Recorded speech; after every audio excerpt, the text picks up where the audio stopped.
Ka rea Don Brash te tumuaki hō o te Ropu Act mo te maumau wā i te rangi nei. No tēnei ata tonu nei I huitahi ai ia ki ngā māngai pāremata o te Ropu I tāmaki makaurau. Ko tētahi o ngā kaupapa nui e kōkiri hia ana Brash, ko tahi te ture mā te katoa.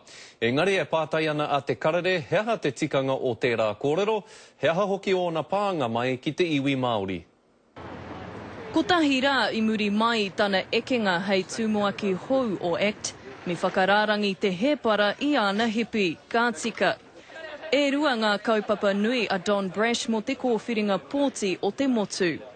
Ko te whakapiki ake I ngā utu, me tērā kōrero rongonui ana, ko tahi te ture mo te katoa. That says every New Zealander, irrespective of racial background, Māori, part Māori, European, Asian, Pacifica, has the same right.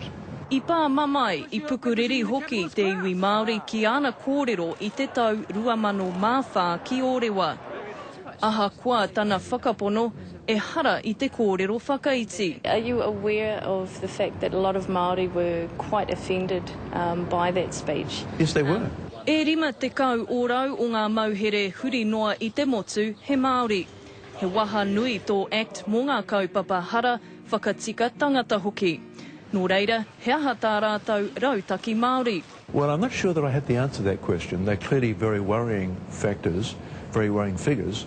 Ko te tino rangatiratanga tētahi o ngā kaupapa nui a Act, nō reira me aroha nui pēr rātou ki ngā iwi o te tai rāwhiti e whawhai ana ki ngā mahi kari kōhinu. I would prefer iwi in the area to lodge protests in exactly the same way as anyone else potentially affected by an oil spill does. I don't approve the kind of disruption which the local iwi and indeed Greenpeace have been doing.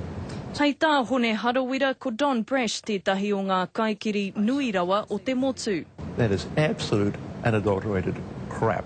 Kaorea Brash I te tautoko I ngā tūru Māori, me ua ka mahitahi rāua ko hone harawira, engari hei tāna ka pai noe ho tana mahitahi kia Phil Goff. Nōna te reo tō rangapū ki te taha matau, engari pēhea nei ōna whakaro ki te reo Māori.